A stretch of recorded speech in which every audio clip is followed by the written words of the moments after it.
नमस्कार, बहुत बहुत स्वागत आपका। आप देख रहे हैं हमारा बेहद खास कार्यक्रम मंदिर, मस्जिद और सियासत। हाल फिलहाल के कुछ दिनों में जिस तरह से एक के बाद एक के कई केस निकलकर सामने आए, उसने एक बार फिर से भारतीय समाज को एक नए दौराहे पर लाकर खड़ा कर दिया है। बात संभल की हो, बात बदायूं की हो, बात अलवर की हो, बात ज्ञान व्यापी की हो, बात मथुरा की हो, बात चाहे दिल्ली की जामा मस्जिद की हो, एक के बाद एक तमाम मस्जिदों पर ठोके जा रहे दावे और उस पर आईएएसआई सर्वे की जो आदेश है, उसके बाद एक तरह से नए तनाव से हिंदुस्तान की जो आम जनता है वो गुजर रही है। तमाम सोशल मीडिया से लेकर इलेक्ट्रॉनिक मीडिया, हर जगह इसी बात की चर्चा हो रही है कि आखिरकार जो प्लेसेस ऑफ वर्शिप एक्ट है उसका क्या इन तमाम एप्लीकेशंस में उल्लंघन हो रहा है, और क्या आर्कियोलॉजिकल सर्वे ऑफ इंडिया को जो आदेश दिए जा रहे हैं, जिसके नेतृत्व में एडवोकेट कमिश्नर के नेतृत्व में जो तमाम सर्वे हो रहे हैं, क्या वहां पर सही गाइडलाइंस का पालन नहीं हो रहा, और इन तमाम तरह के अलग अलग जो एक्शन निकलकर सामने है, उसके बाद जो समाज का ताना बाना है, हिंदुस्तान की जो गंगा जमनी तहजीब है, क्या उसको चैलेंज तो नहीं किया जा रहा। इसी पर हम चर्चा को आगे बढ़ाएंगे। कुछ बेहद खास मेहमान इस वक्त हमारे साथ कार्यक्रम में जुड़ेंगे, लेकिन शुरुआत पहली बड़ी खबर के साथ कर रहे हैं, जहां पर हिंदू मुस्लिम के नाम पर जमकर राजनीति हो रही है। संभल के मामले को लेकर जमकर सियासी बवाल हो रहा है। सड़क से लेकर संसद तक जमकर संभल हिंसा पर आरोप प्रत्यारोप का सिलसिला भी जारी है। जानकारी यह निकलकर सामने आ रही है कि जहां एक तरफ संभल में तो शासन प्रशासन ने तमाम हालातों को काबू कर लिया है, लेकिन उस हिंसा के नाम पर जो दिल्ली में सियासत हो रही है, उसने एक नया भूचाल लाकर पेश कर दिया है। तो हिंदू मुस्लिम कर सियासत चमकाने में नेता जुटते नजर आ रहे हैं। देश में मंदिर मस्जिद पर अब सियासी महासंग्राम मचा है, जहां तस्वीर तो इस तरह से 360 डिग्री के एंगल पर टर्न होती नजर आ रही है कि संभल में जो हुआ और उसके पीछे जो साजिश करता थे, उन्हें कहा जा रहा है कि उनका सीधा ताल्लुक बाबर से है, मुगल आक्रांताओं से है, उन लोगों से है जिन लोगों की सोच मेल खाती है बांग्लादेश में जुल्म ढाने वाले लोगों पर। इन तमाम चीजों के बीच अब लोगों के डीएनए पर भी जमकर सवाल उठ रहे हैं। बीते दिनों जिस तरह से मुख्यमंत्री योगी आदित्यनाथ ने पहली बार संभल में हुई हिंसा पर अपना पहला बयान दिया, उन्होंने साफ तौर पर कहा कि संभल में जो हो रहा है वो 500 साल पहले भी तो हिंदुस्तान में हुआ था, मगर उस टाइम बाबर ने किया था, आज वही लोग कर रहे हैं जिनकी सोच बाबर से मेल खाती है, और ऐसे लोगों को जो उनके सिपाह सलाहकार बन रहे हैं उनको कड़ी कार्रवाई का सामना करना पड़ेगा। उन्होंने साफ कहा कि संभल में जो साजिश करता है ये वही मानसिकता वाले लोग हैं जिनकी मानसिकता मेल खा रही है बांग्लादेश में, जहां पर हिंदू अल्पसंख्यक होने के नाते जुल्म के शिकार हो रहे हैं। लिहाजा ऐसे लोगों के डीएनए के चेक होने चाहिए। जबकि दूसरी तरफ अखिलेश यादव ने बयान दिया कि भाई नो डाउट आप डीएनए चेक कीजिए, हम डीएनए चेक कराने के लिए तैयार हैं, लेकिन लगे हाथ फिर आपका भी डीएनए चेक होना चाहिए कि कहीं यह आपकी सोची समझी साजिश तो नहीं, जिसके तहत आपने महज कुछ खबरों को दबाने के लिए संभल को हिंसा की आग में झोंक दिया। अब आरोप प्रत्यारोप के बीच किस तरह की बयानबाजी हो रही है, आइए आपको सुनवाते हैं योगी आदित्यनाथ ने संभल हिंसा पर क्या कुछ बयान दिया और क्या कुछ अखिलेश यादव ने उस पर टिप्पणी की। बाधा पैदा करने वाले लोग वे सफल रहे, और उन्हीं के जो जीन्स है वे आज भी हैं, जो जाति के नाम पर राजनीति करके सामाजिक ताने बाने को छिन्न भिन्न करने का प्रयास कर रहे हैं। दुश्मन बगल के देश में किस प्रकार का कृत्य कर रहे हैं, याद रखना। किसी को अगर गलतफहमी हो, 500 वर्ष पहले बाबर के एक सिपह सालार ने जो कुंभ अयोध्या में किया था, जो काम संभल में किया था, और जो काम आज बांग्लादेश के अंदर हो रहा है, तीनों की प्रकृति, तीनों का डीएनए एक जैसा है। गलतफहमी में मत रहना। अगर कोई ये मानता है कि वो बांग्लादेश में हो रहा है, तो यहां भी बांटने वाले तत्व उनके लिए बेट बनकर के खड़े हो रखे हैं, पहले से खड़े हैं। वे समाज के सामाजिक ताने बाने को छिन्न भिन्न कर रहे हैं, सामाजिक एकता को तोड़ करके, आपको बांट करके फिर काटने का और कटवाने का पूरा इंतजाम भी कर रहे हैं। ये बांटने वाले लोग, बहुत सारे लोग तो ऐसे हैं जिन्होंने दुनिया के तमाम देशों में प्रॉपर्टी खरीद करके रखी हुई है, जहां संकट आएगा वहां भाग जाएंगे, मरने वाले मरते रहेंगे, यही करेंगे लोग। और इसीलिए आप सबसे मैं कहने के लिए आया हूं, हमने अगर प्रभु को अपना आराध्य माना है, उनके प्रति समर्पण का भाव है, ये तब तक अधूरी है जब तक हम उनके उच्च आदर्शों से कुछ प्रेरणा प्राप्त। मुझे नहीं पता कि मुख्यमंत्री जी कितना साइंस जानते हैं, मुख्यमंत्री जी ने कितनी बायोलॉजी पढ़ी है मैं नहीं जानता हूं, लेकिन मैं उनसे एक बार निवेदन करना चाहता हूं कि बार बार वो डीएनए की बात कर रहे हैं, डीएनए की बात न किया करें। मैं आपके माध्यम से और बड़ी जिम्मेदारी से कह रहा हूं मैं कि वो डीएनए की बात न करें, और अगर डीएनए की बात करते हैं तो मैं भी अपना डीएनए और हम सब लोग अपना डीएनए चेक कराना चाहते हैं, और मुख्यमंत्री जी आप भी अपना डीएनए चेक करा दो। मैं भी चेक कराना चाहता हूं अपना डीएनए, और मुख्यमंत्री जी आप भी अपना डीएनए चेक करा दो। इसलिए मेरा निवेदन है कि डीएनए की बात मुख्यमंत्री जी को शोभा नहीं देती है। एक संत होकर के, योगी होकर के और भगवा पहनने के बाद उन्हें इस तरह की भाषा और इस तरह डीएनए तो संबल हिंसा के नाम पर जिस तरह की राजनीति हो रही है, जमकर आरोप प्रत्यारोप का सिलसिला जारी है, और वो कहां तक जाएगा इसका भी अभी तक अंदाजा नहीं लग पा रहे। चार बेहद खास मेहमान इस वक्त हमारे साथ कार्यक्रम में जुड़ रहे हैं, जो किसी परिचय का मोहताज नहीं है। हिंदू महासभा के राष्ट्रीय प्रवक्ता शिशिर चतुर्वेदी हमारे साथ जुड़ रही हैं, विश्व हिंदू परिषद के राष्ट्रीय प्रवक्ता अमितोष पारिक हमारे साथ जुड़ रही हैं, मुस्लिम स्कॉलर शोएब सिद्दीकी हमारे कार्यक्रम में जुड़ रही हैं, और साथ ही साथ मुस्लिम स्कॉलर मोहम्मद इलियासी शरफुद्दीन भी हमारे साथ जुड़ रहे हैं। आप चारों का बहुत बहुत स्वागत, बहुत बहुत शुक्रिया सर। शुरुआत शिशिर जी आप ही से कर रहा हूं। तेज तर्रार नेता हैं, हिंदू महासभा का आप नेतृत्व कर रहे हैं। हिंदू महासभा इन दिनों कई बार सुर्खियों में आ रही है, और सवाल बार बार यही उठ रहा है कि आखिरकार ऐसा क्या आन पड़ा है, ऐसे केसेस की क्यों बाढ़ आ गई है जहां हर मस्जिद के नीचे मंदिर को खोजा जा रहा है। पानी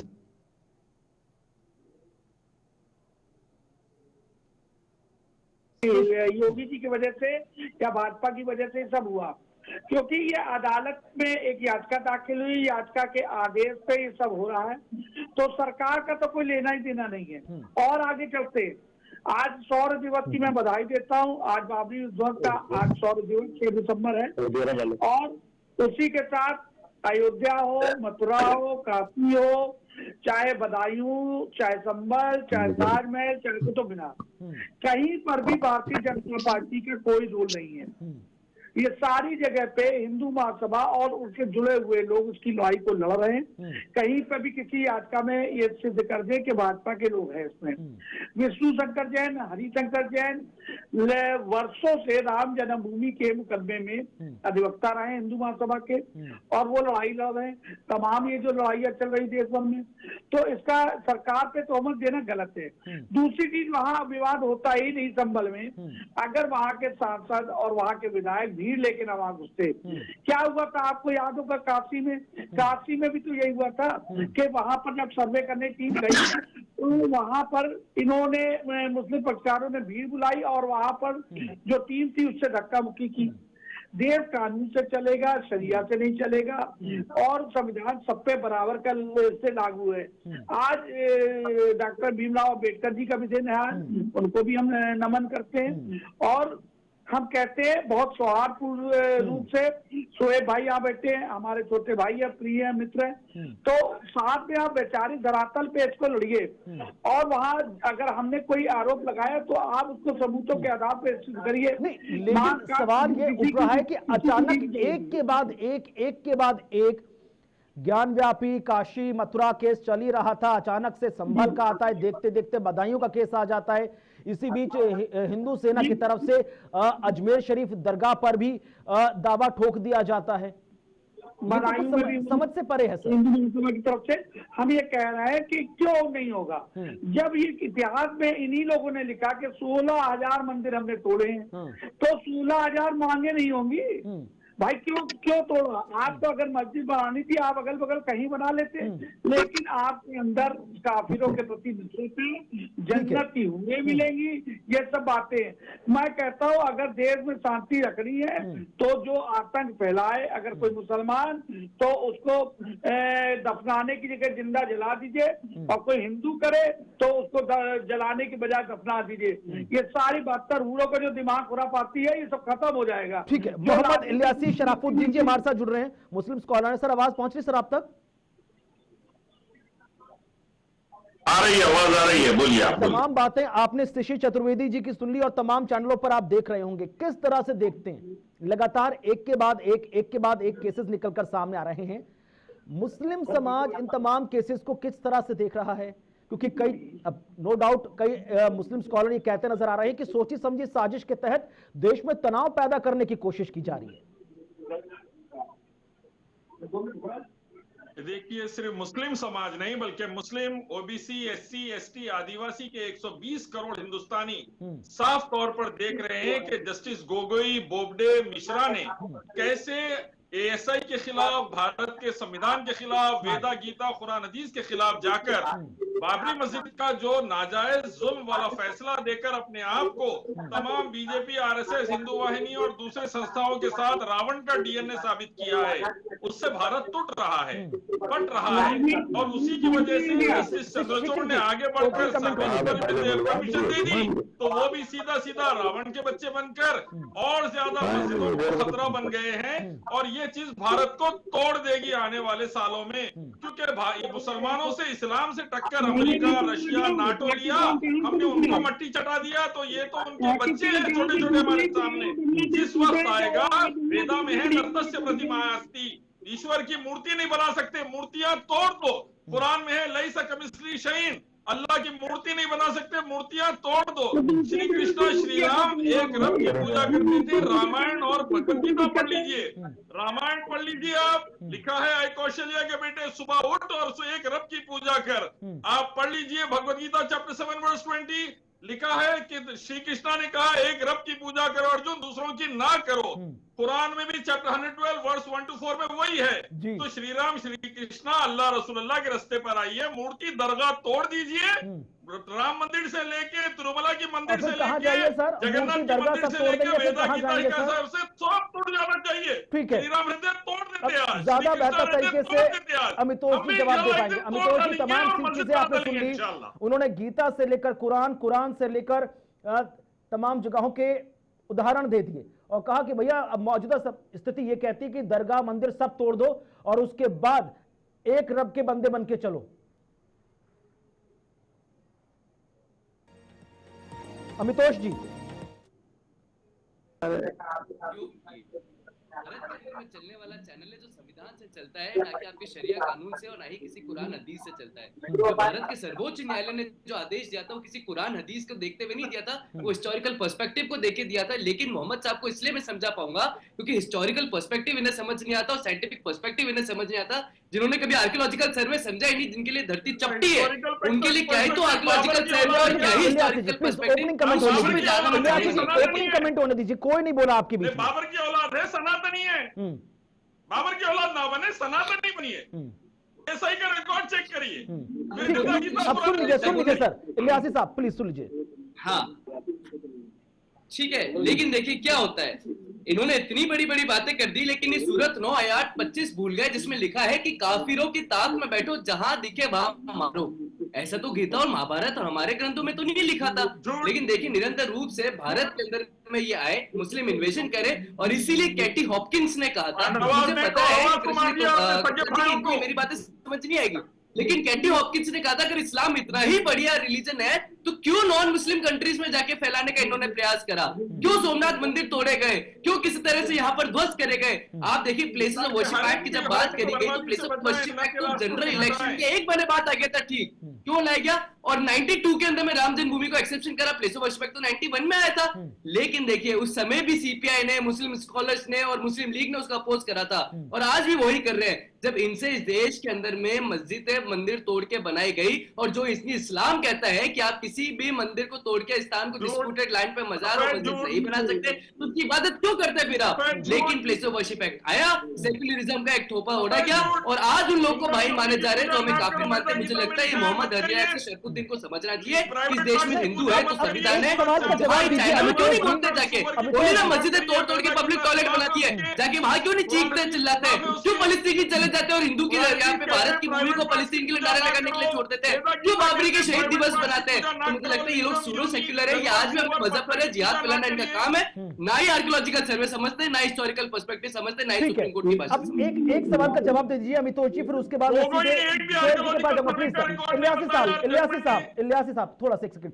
अमितोष जी, एक सवाल उठ रहा है कि नो डाउट आपने कहा कि ये बात सब हर कोई जानता है कि हिंदुस्तान पर मुगल शासकों ने आक्रमण किया था, किस तरह से तमाम मंदिर तोड़े गए थे, तमाम जो ऐतिहासिक धरोहरें थी उनका नाश किया गया, और वहां पर फिर अपने हिसाब से चीजों का निर्माण किया। फिर 1991 जो पूजा स्थल कानून है, वॉरशिप एक्ट है, इसके अस्तित्व में आने के पीछे की आप क्या सोच समझते हैं? क्योंकि लगातार विवादों में तो यही है, अगर ना ये होता तो फिर ना ये चीजें निकलकर सामने आती, और ये इसीलिए लाया गया संविधान एक्ट के तौर पर संविधान में, ताकि इस तरह की स्थिति ना बने जो आज हिंदुस्तान में बन रही है। जगह जगह इसको चैलेंज किया जा रहा है। नहीं, देखिए कृपाल जी, कुणाल जी, ये जब प्लेस ऑफ वर्शिप एक्ट आया था तब 91 में जनरल असेंबली इलेक्शन, और उन जनरल असेंबली इलेक्शन से पहले राम जन्मभूमि का विषय सबके समक्ष आ चुका था और वो अपनी पीक पर था।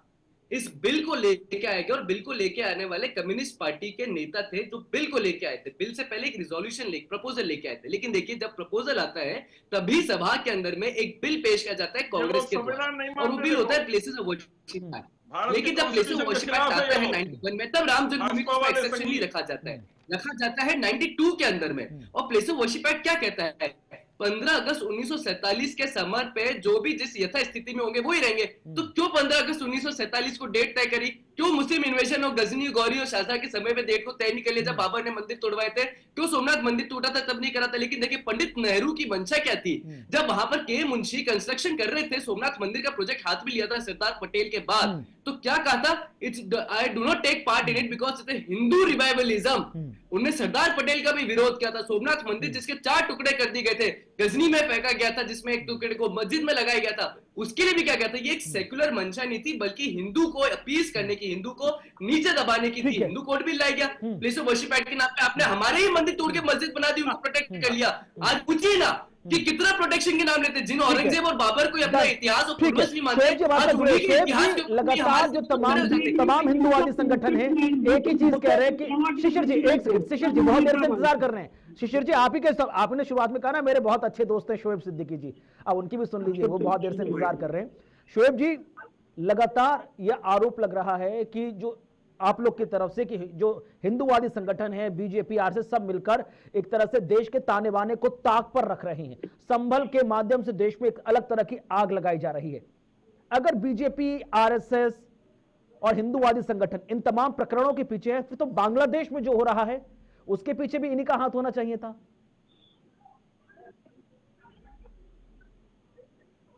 मुझे मौका दिया बहुत देर से, बहुत बहुत शुक्रिया आपका, और मेरी बात मुकम्मल हो जाने दीजिएगा, उसके बाद शायद मना। देखिए, मैंने पहले कह रखा था कि आज जुम्मे का दिन है, मुझे नमाज पढ़ना है, और लेकिन इत्तेफाक से बहरहाल ये आखिरी है मेरा बोलना। देखिए होता क्या है सर, बता दें हम आपको। सबसे पहले मैं एक शेर सुना दूं, जो उनका फर्ज है वो अहले सियासत जाने, मेरा पैगाम मोहब्बत है जहां तक पहुंचे।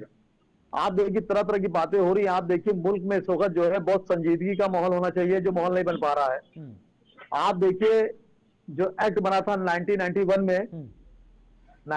में बना था, उसमें साफ कर दिया गया था कि 1947 के बाद कि मुस्लिम नहीं, जो भी धर्म के, जो उनके मंदिर, मस्जिद, गिरजाघर वगैरह धर्म स्थल है, उनमें कोई छेड़छाड़ नहीं की जाएगी सिवाय बाबरी मस्जिद को छोड़कर। और बाबरी मस्जिद का फैसला आया, किसी एक मुसलमान ने मंजर आम पर आके मुखालफत की, बता दी किसी ने की। अब आप देखिए ये बात चल रही है, अभी भागवत जी ने जो आरएसएस के प्रमुख हैं, आप देखिए उन्होंने 2022 में अपने खुद स्टेट में एक मंजर आम पर आके उन्होंने बात कही थी, और बहुत अच्छी बात कही थी। उन्होंने हर समुदाय ने उनको पसंद किया था, ऐसा नहीं सिर्फ मुस्लिम ने, हर समुदाय ने पसंद किया था। उन्होंने कहा था कि देखिए हर मस्जिद के नीचे शिवलिंग ढूंढना अच्छी बात नहीं है, और हर मस्जिद के नीचे मंदिर ढूंढना अच्छी बात नहीं है। इससे मुल्क खोखला होता है, लोग जो है दूसरी तरफ भटक जाते हैं और मेन एम से बात निकल जाती है। तो आप देखिए उनको कोट किया जा रहा है। अब जैसे इन्होंने अभी हमारे शिशिर भाई बड़े भाई हैं, मैंने कभी उनसे बहस नहीं की और ना कभी करूंगा, लेकिन उनकी बात का जवाब दे दिया। आप देखिए जहां पर जज साहब फौरी जजमेंट दे रहे हैं, वहीं पर शिशिर भाई कह रहे हैं कि फला को जला दो, फला को कर दो। ऐसा नहीं है सर, ये देखिए संविधान से मुल्क चलता है और मैं चैलेंज के साथ कह रहा हूं सर कि कोई एक मुसलमान बता दिए जो संविधान को नहीं मानता है। लेकिन मैं चाहता हूं कि हिंदू मेरा फर्स्ट नंबर पर है, मैं सेकंड नंबर पर हूं, तो सेकंड नंबर माना जाए। अब आप सर आप आ जाइए सर, जैसे भी आपने बात छोड़ी बंगाल की, आप सर ये बताइए बंगाल में जो हालात हो रहे हैं, मैं चैलेंज के साथ कह रहा हूं, एक मुसलमान को दुख है इस बात का कि वहां मेरे हिंदू भाइयों पे जुल्म हो रहा है। वहां आप देखिए हालात बिगड़े थे, वहां की प्रधानमंत्री कहीं नहीं भाग के गई।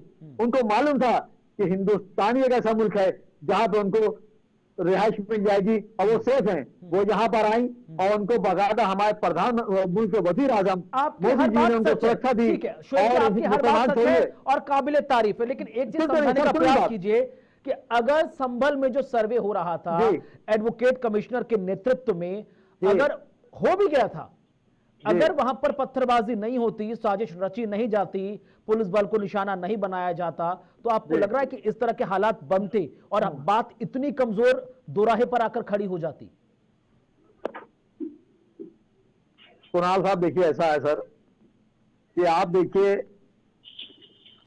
जो हुकूमत में सरकारी वकील होता है, हाँ, या तो वो उस हुकूमत में मौजूदा हुकूमत की बात कर रहा हूं, कोई भी हुकूमत मौजूदा हो, उसमें या तो मेंबर होता है या उसके सिस्टम उस सरकार में होते हैं, तब वो सरकारी वकील बनता है। तो वो डाल सकते, दरखास्त डाल सकते थे, लेकिन कोशिश करना चाहिए था कि उनको इल्जाम न लगे, दरखास्त न डालते। आप देखिए फौरन उन्होंने एप्लीकेशन दी, फौरन 1-1.5 घंटे में फैसला आ गया और फौरन सर्वे के लिए कह दिया गया और फौरन पुलिस फोर्स भी वहां मौजूद थी, पुलिस फोर्स गई वहां पे, खैर बात की कमेटी से, कमेटी के साथ किया। अब आप बताइए इतनी जल्दी क्या थी कि दूसरा सर्वे करा लिया जाए? और आप देखिए सर हिंदुस्तान में आप देखिए कि यहाँ पर जो मुकदमे होते हैं सिविल कोर्ट के, खास करके वो 50-60 साल चलते हैं। बाप खत्म हो जाता है, बेटा खत्म हो जाता है, पोते लड़ते हैं, तो सर मुकम्मल है बात कर देंगे। बात हम जो कहना चाह रहे हैं मैसेज आम आवाम को, जो आम आवाम समझ नहीं पा रही है, पिसी जा रही है और दूसरे लोग मराई काट रहे हैं, मैं उसको समझाना चाह रहा हूँ। और क्रिमिनल में देखिए सर 20-20 साल में मुकदमा होता है, जेल में रहते हैं, बाहर चला कि उनसे कोई कसूर नहीं था। जज साहब को चाहिए था, बहुत संगीन मामला था, उसको उन्हें सुनने के बाद रिजर्व कर लेते, 2-4 दिन के बाद ऑर्डर दे देते, कम से कम जो है मुख्यमंत्री के संज्ञान दे देते, वहां के डीएम के संज्ञान दे देते, आपने पैसा दिया, उसके बाद कोई दिक्कत नहीं क्या थी? वो मंदिर है, सब सर्वे होता तो इस तरह के हालात नहीं बनते। और क्या आप इस पूरे मामले में जितने लोग स्टोन पेल्टिंग कर रहे थे, जितने लोग धर दबोचे गए, जिनके स्केच जारी हुए, क्या आप उनको डिफेंड करेंगे सर? क्या उन्होंने सही किया? पत्थरबाजी जिस तरह से की, जिस तरह से गाड़ियों में आग लगाई, सरकारी 1 करोड़ की संपत्ति का नुकसान हुआ है बाबूजी, 1 करोड़ की संपत्ति का नुकसान हुआ है, सीसीटीवी फुटेज तक तोड़ दिए गए। ये सब जो है संविधान से मौका वारदात से पाकिस्तान की बनी हुई गोलियों के शर बरामद हो रहे हैं।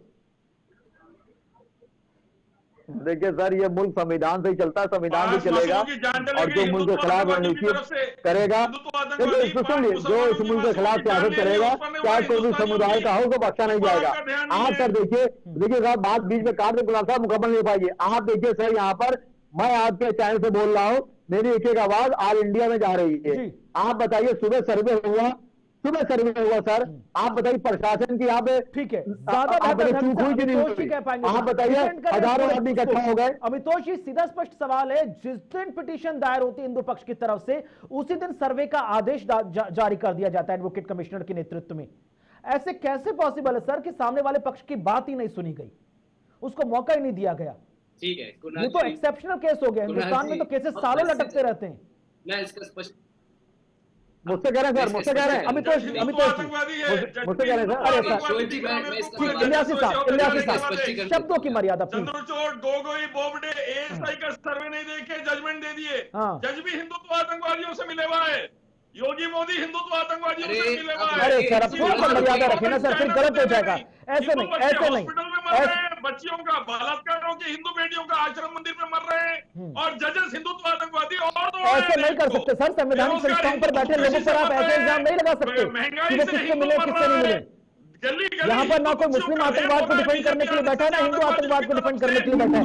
ऐसे शब्दों का प्रयोग ना करें सर, प्लीज प्लीज। अमितोष जी देखिए क्या होता है, इस देश के अंदर में आधी रात में याकूब मेमन के लिए भी कोर्ट खोल दिया जाता है, मिडनाइट ट्रायल होता है, लेकिन तब किसी को भी आपत्ति नहीं हुई थी। लेकिन जब यहाँ पे 18 जजेस मिसा के विरुद्ध जब इमरजेंसी लगी थी, उसके विरुद्ध जजमेंट देते हैं और उनका फिर प्रमोशन हो दिया जाता है, ट्रांसफर कर दिया जाता है, तब कोर्ट को सरकार चलाती, तब किसी को आपत्ति नहीं होती। ऑर्डर 26, अरे रुक जाइए यार, आप रुक जाइए, बीच में मत बोला करिए जब कोई बोल रहा हो, रुक जाइए। फसाद के अंदर बच्चियों को मार रहे हैं, उनको आजाद कुणाल जी, इस तरह से मैं भी अपनी बात नहीं रख पाऊंगा। गवर्नमेंट से लेकर पुलिस तक, हाँ, हिंदू बेटियों का बलात्कार इसीलिए हो रहा है, हिंदू बच्चे इसीलिए। अरे यार आप क्या कर रहे हैं सर आप? अरे आप सऊदी में जाके डिबेट करिए, भारत के अंदर में सबको बोलने की आजादी है, आप इस तरह से डिबेट नहीं आप होती है। मुद्दे को डिरेल कर रहे हैं। मोहम्मद इलियासी, इस तरह से डिबेट नहीं होती। एएसआई की रिपोर्ट भी नहीं देखा। अब क्या होता है, देखिए ऑर्डर 26 ऑर्डर 26 धारा प्रभाव आप ही बोलेंगे तो फिर बाकी मेहमानों का क्या मतलब? उनको फिर मुझे नमाज पढ़ना ठीक है, मुझे तो समझदारी आएगी, नहीं तो इस तरह से ही बातें करते रह जाएंगे जिंदगी भर। ठीक है। ऑर्डर 26 रूल 9 कहता है कि आप कमिश्नर किसी भी स्टेट साहब, एक सेकंड में लास्ट कमेंट ले लूं। वो सिद्दीकी साहब जाना चाह रहे हैं, नमाज है, शुक्र सिद्दीकी साहब। हाँ, मैं कंप्लीट कर दूं। Order 26 rule 9 of CPC last comment ये कहता है कि ठीक है, शोएब जी अपनी बात कंप्लीट कीजिए। और क्या जो मुस्लिम स्कॉलर मोहम्मद इलियासी शफुद्दीन जी कह रहे हैं, आप उसको जायज ठहराएंगे कि देश में जो संवैधानिक पदों पर बैठे हुए लोग हैं वो हिंदू आतंकवाद से जुड़े हुए लोग? एक सेकंड सर, गलत बात है सर, गलत बात है। नहीं, अंग्रेजों के गुलाम अरे सर, सावरकर की नहीं, मैं आपको इजाजत नहीं दूंगा सर ऐसे हाईजैक करने के लिए डिबेट। नो नो, नहीं सर, मैं आपको इजाजत नहीं दूंगा ऐसे डिबेट हाईजैक करने के लिए। नहीं, इलियासी साहब का ऑडियो डाउनलोड कर प्लीज। नहीं, मैं आपको इजाजत नहीं दूंगा इलियासी साहब, आप ऐसे डिबेट को हाईजैक नहीं कर सकते, कुछ भी नहीं बोल सकते। अब शोएब साहब, जो इलियासी जी कह रहे हैं कि संवैधानिक पदों पर बैठे, अरे सर प्लीज ऑडियो डाउन करो पीसीआर इनका, ऑडियो डाउन करो, कुछ भी बोल रहे हैं, मेहमान हैं सर माथे सर, आप कुछ भी नहीं बोल सकते। आप नेशनल चैनल है, हजारों लोग देख रहे सुन रहे हैं आपको, और अब क्या आप डिपेंड कर रहे हैं फिर? और आपकी इसी भाषा से बाकी लोग फिर हजारों लोग आपको परसेप्शन बनाएंगे। सिद्दीकी जी बात पूरी करें।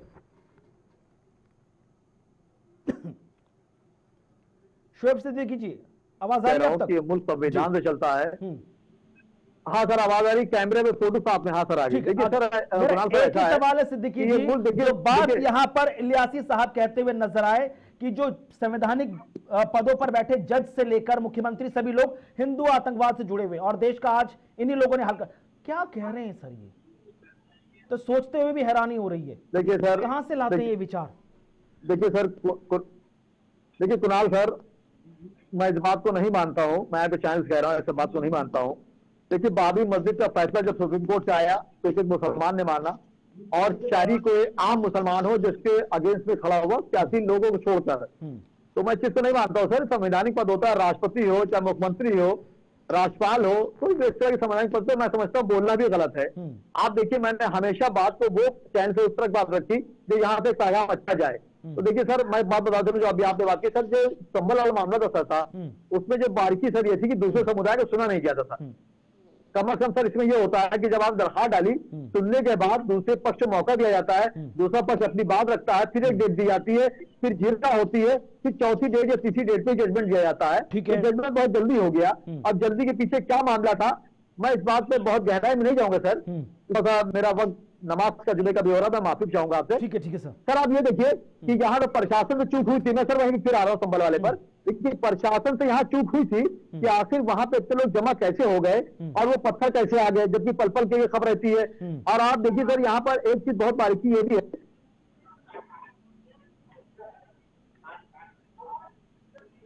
तारीख तक पांचों की बात कही है, उसके बाद उन्होंने सही फैसला लिया है कि जाहिर सी बात कोई पार्टियां जाएंगी वो अपनी चाची रोटी सेकने के अंदाज से ही जाएंगी, तो उसमें माहौल बिगड़ सकता है। मुख्यमंत्री का फैसला बिल्कुल सही था, लेकिन सर मेरी मुख्यमंत्री से गुजारिश रहेगी कि कम से कम जो प्रशासन में चूक हुई है वो आखिर चूक कैसे हो गई है कि वहां हजारों आदमी इकट्ठा होकर पत्थर कहां से आ गए। और सर हर समुदाय में जब भीड़ इकट्ठा होती है तो चंद लोग ऐसे होते हैं जो तस्वीर का नाजायज फायदा उठाकर देश की अस्मिता से खिलवाड़ करते हैं। समुदाय को बहुत बहुत शुक्रिया हमारे साथ जुड़ने के लिए। नमाज के लिए आपको जाना है, गुजारिश जाएगी आपसे मिलूंगा प्रशासन के। और इससे पहले जी के पास ऐसा कैसे हो गया, उनसे पूछूं कि हिंदू आतंकवाद की परिभाषा क्या है। जब वो मुस्लिम आतंकवाद को डिफेंड नहीं कर सकते, फेवर नहीं कर सकते, तो हिंदू आतंकवाद के ऊपर ठीकरा फोड़ देना कितना जायज है। शिशिर जी जवाब दें हर उस सवाल का जो यहां पर इलियासी साहब कहते हुए नजर आए। तो सर मुझे इजाजत दीजिए, मैंने माफ जी सर प्लीज। जी मैं ये कह रहा हूँ, अभी शोएब जी कह रहे थे कि ये यहाँ कौन राम जन्मभूमि के फैसले पे किसी ने विरोध नहीं किया। अभी इसी आपके चैनल पे ही आप देखिए किस प्रकार से यहाँ दूसरे मुस्लिम भाई बैठे हुए जो है ये यहाँ खुलेआम विरोध कर रहे हैं और ये शोएब भाई को नहीं दिख रहा है किस प्रकार से वो विरोध कर रहे हैं। आप देखिए ये आतंकवाद जज को आतंकवादी ऑडियो बढ़ा दीजिए इलियासी साहब का। इनको सब कुछ हिंदू बोबडे मिश्रा और चंद्रचूड़। अरे सर अब एक ही बात कितनी बार डिफेंड करेंगे, एक ही बात सर कितनी बार कहेंगे, सुन लीजिए उनको। अरे इलियासी साहब योगी के ऊपर 136 केसेस आरएसएस वाले बलात्कारी मारना काटना गुजरात से लेके भागलपुर से लेके दिल्ली तक ये सावरकर के बच्चे हैं जो देश का। सर गलत बात है सर, ये गलत है सर, गलत है। मैं आपको इस तरह के निजी बयान देने की इजाजत इस सार्वजनिक प्लेटफॉर्म पर नहीं दूंगा। आपको इस पूरे मामले पर अपने विचार रखने के लिए बुलाया गया था। अल्पसंख्यक समाज किस स्थिति से गुजर रहा है वो समझाने के लिए बताया गया था और अल्पसंख्यक समाज को किस दिशा में आगे बढ़ना है ये समझाने के लिए बुलाया गया था। आपको ये बुलाने के लिए नहीं बताया गया था कि वीर सावरकर ने क्या किया, हिंदू आतंकवाद क्या होता है, संवैधानिक पदों पर बैठे जजेस किससे क्या मिले हुए हैं। ये अपनी निजी विचार, अपनी गलत सोच आप अपने तक ही सीमित रखें, हम पर ना थोपें और हमारे चैनल को इस्तेमाल ना करें। मुझे फिर इजाजत लेनी पड़ेगी आपसे बीच डिबेट में। इतनी कड़वाहट सर कहां से लाते हैं आप लोग, प्लीज भाई इनसे देश की शिशिर जी जवाब दे। ऑडियो डाउन करें इलियासी जी का। बेरोजगारी बढ़ाना, जराइम बढ़ाना, बलात्कार बढ़ाना। ठीक है, अब एक ही चीज बार बार बोल के सच साबित नहीं हो जाएगी। झूठ को बार बार आप अलग अलग तरह से पेश कर देंगे तो वो झूठ सच साबित नहीं हो जाएगा सर।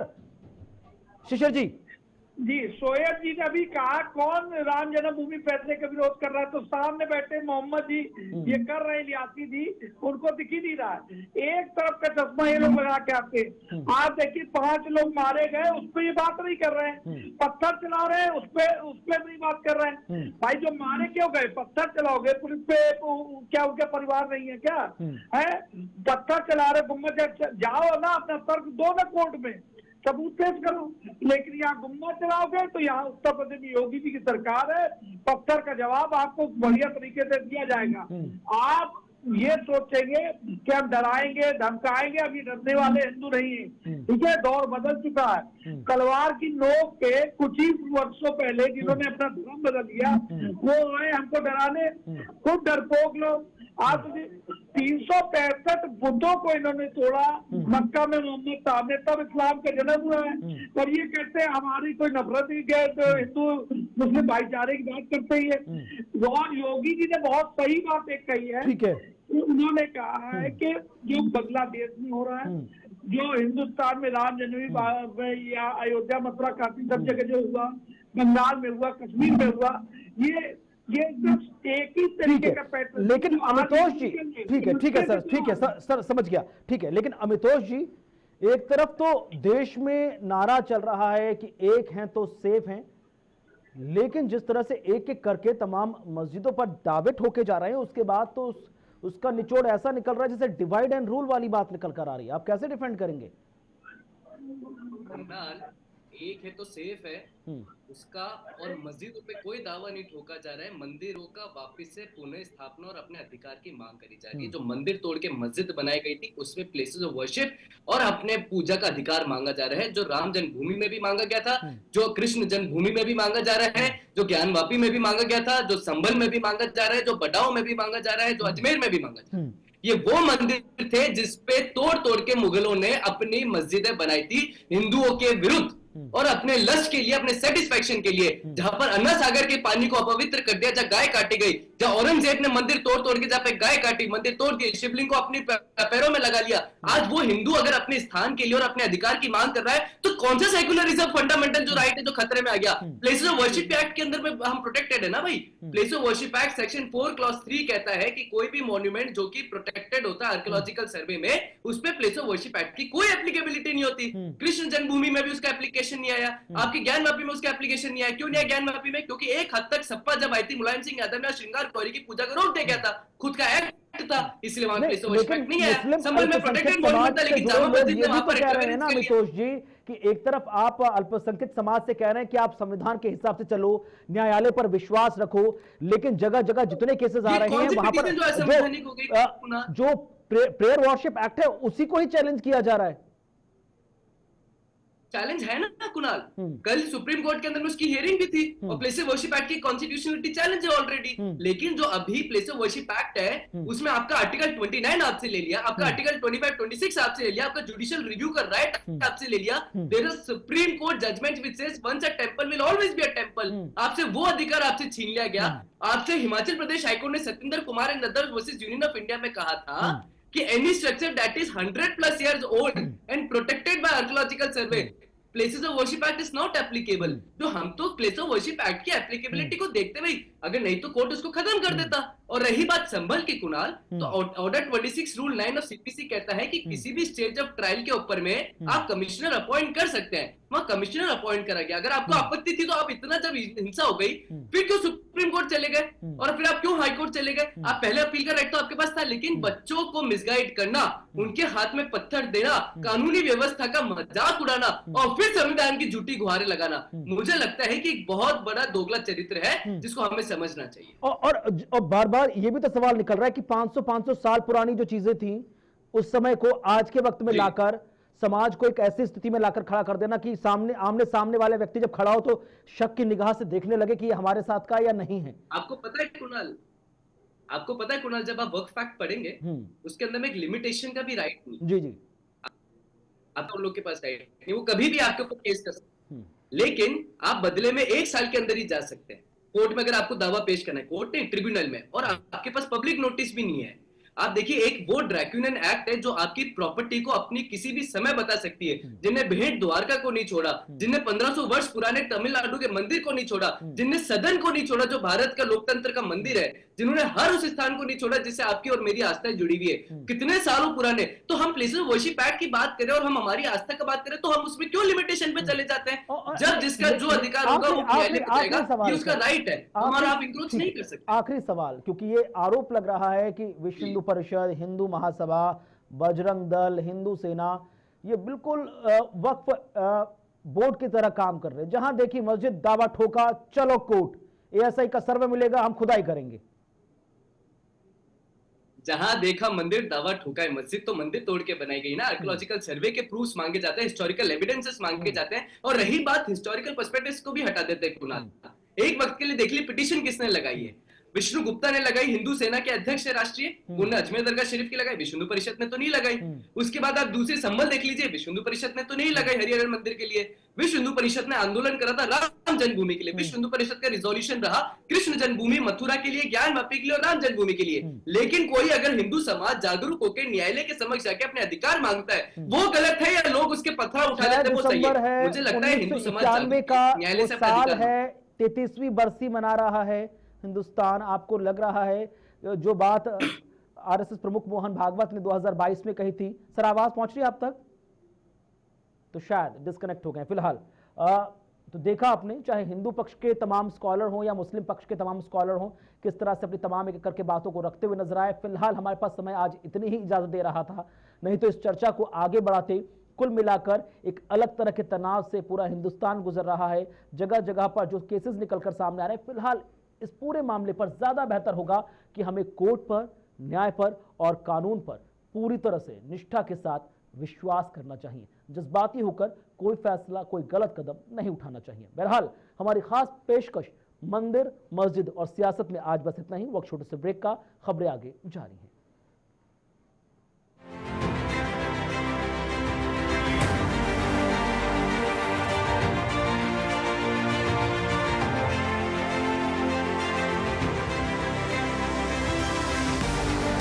मुगल के देश में किस प्रकार का कृत्य कर रहे हैं। याद रखना, किसी को अगर गलतफहमी हो, 500 वर्ष पहले बाबर के एक सिपह सालार ने जो अयोध्या में किया था,